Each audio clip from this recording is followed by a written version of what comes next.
యాదాద్రి భువనగిరి జిల్లా రాజ్పేట మండల రేణికుంట గ్రామంలో నేడు జరిగిన ప్రజాపాలన గ్రామ సభలో ప్రభుత్వ విప్ ఆలేరు ఎమ్మెల్యే బీర్ల ఐలయ్య పాల్గొని అభయహస్తం గ్యారెంటీల దరఖాస్తులను స్వీకరించారు.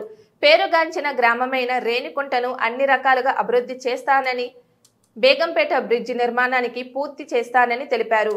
ఈ కార్యక్రమంలో ప్రజాప్రతినిధులు MPP Gopagani Balamani, sarpanch Bhagyamala, MPTC Mounika, ZP CEO Krishnareddy, మండల స్పెషల్ ఆఫీసర్ పద్మావతి, తహసీల్దార్ దామోదర్, పంచాయతీరాజ్ ఏఈ పూర్ణచంద్రరావు తదితరులు పాల్గొన్నారు.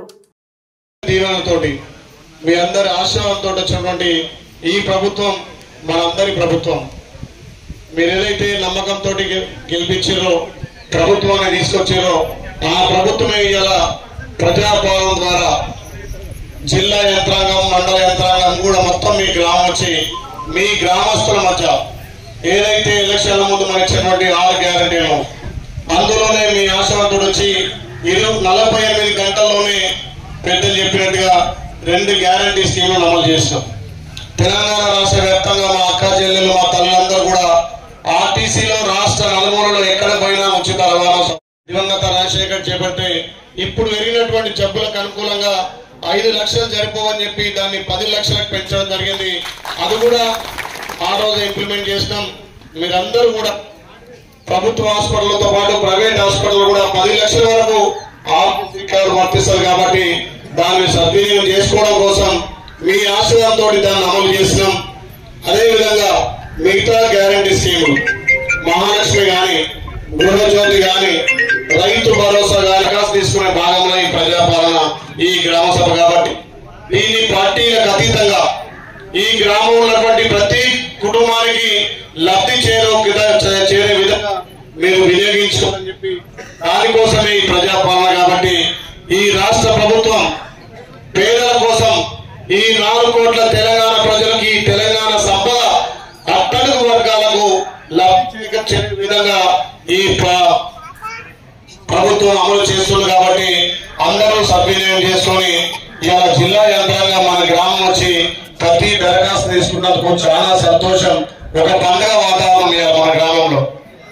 ఎవరికి ఇబ్బంది లేకుండా, ఎవరైనా చదువుకోని వాళ్ళంటే కూడా ఇక్కడ ఉన్నటువంటి వాళ్ళు మీకు ఏ పథకం అయితే ఎలిజిబుల్ ఉంటుందో దాన్ని వాళ్ళే నింపిస్తారు. కాబట్టి హరిబడి కాకుండా ఈ రోజు నుంచి 6 తారీఖు వరకు కూడా అన్ని హెల్ప్ డిస్కౌంట్ ద్వారా మీరు దరఖాస్తులు తీసుకుంటారు.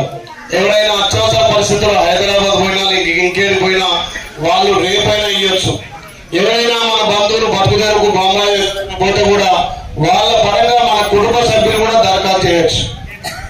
ఆ రకంగా మన ప్రభుత్వ ఉద్దేశం ఏంటంటే ప్రతి పేదకి సంక్షేమ పథకాలు అందియాలి, ఈ 6 గ్యారెంటీలు అమలు చేయాలనే ఉద్దేశంతో మన రాష్ట్ర ముఖ్యమంత్రి గారు రేవంత్ రెడ్డి గారు ప్రవేశపెట్టినటువంటి ప్రజాపాలన. కాబట్టి దీని అందరూ గ్రామస్తులు సద్వినియోగం చేసుకొని రాబోయే రోజుల్లో ప్రతి స్కీముకు మీరంతా ఎలిజిబుల్ గా ప్రభుత్వం అందుకోవాలనే ఉద్దేశంతో చేసినటువంటి కార్యక్రమం.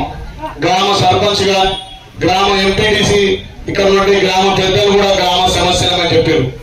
తప్పకుండా మీరు ఏదైతే నమ్మకంతో ఈ ప్రభుత్వాన్ని మీ బిడ్డగా నన్ను ఓట్లేసి గెలిపించారో అదే నమ్మకంతో మీ గ్రామ అభివృద్ధి చేస్తానని చెప్పి మాట ఇస్తూ ఏదైతే మీరు రోడ్డు అడిగారో, ఇప్పుడు మన అదృష్టవశాత్తు కూడా ఆర్ఎండ్బి మినిస్టర్, రోడ్డు రవాణా మినిస్టర్ కూడా ఆర్ఎండ్బి మినిస్టర్ మన కోమటిరెడ్డి వెంకటరెడ్డి గారు. కాబట్టి మీరు చెప్పినటువంటి రోడ్లను ఖచ్చితంగా ఇంప్లిమెంట్ చేస్తారని తెలియజేస్తూ బేగంపేట నుంచి ఈ ఊరికొచ్చే ఆ బ్రిడ్జ్ కూడా అది కొన్ని కారణాలు ఆపేసారు.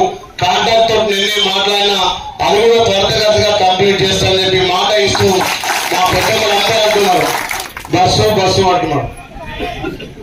ఆన్లైన్ నుంచి బస్సు ఇందాక వచ్చేటట్టు కూడా తప్పకుండా చేస్తాం. కాబట్టి ఎలక్షన్లప్పుడు పార్టీలు, ఎలక్షన్లప్పుడే మనకు అన్ని, కానీ ఎలక్షన్లు అయిపోయినాక మనం గ్రామం ఎట్లా అభివృద్ధి చేసుకున్నాం, ఏ రకంగా మనం రాష్ట్ర మంత్రులతోటి ఈ గ్రామాన్ని అభివృద్ధి చేసుకున్నాం ఆలోచనతో ఇంకా ముందుకు పోవాల్సిన అవసరం ఉంది. కాబట్టి ఈ గ్రామం పోరాటాలకు పొడిగడ్డ, ఈ గ్రామంతో చైతన్యవంతమైన గ్రామం, ఈ గ్రామాన్ని అన్ని విధాలా అభివృద్ధి చేస్తారని చెప్పి మీ బిడ్డగా ఆ రోజు ఇదే చెప్పిన మాట ఇచ్చిన ఆ మాట ప్రకారమే ఈ రేణికుంట గ్రామంలో పార్టీలకు అతీతంగా నాకు ఓట్లేసారు. పార్టీలకు అతీతంగా మీరు ఎమ్మెల్యేలు చేశారు. కాబట్టి నా బాధ్యతగా మీ గ్రామంలో అన్ని ప్రజలకు లబ్ధే విధంగా ఈ గ్రామం అభివృద్ధి అయ్యే విధంగా మీ అందరి సహాయ సహకారంతో అభివృద్ధి చేస్తాను మాటిస్తూ ఈ గ్రామానికి ప్రత్యేకంగా నిధులు కేటాయిస్తా. ఏ ఇబ్బంది ఉన్నా ఇక్కడ యువ నాయకులు ఉన్నారు, వాళ్ళందరి సహకారంతో సర్పంచ్ గారు కానీ ఎంపీటీసీ ఇంకా గ్రామంలో యువకులు ఇక్కడ సిద్ధాన్ని కానీ మా పార్టీలకు ఖచ్చితంగా ఈ గ్రామాన్ని అభివృద్ధి చేసుకున్నాం.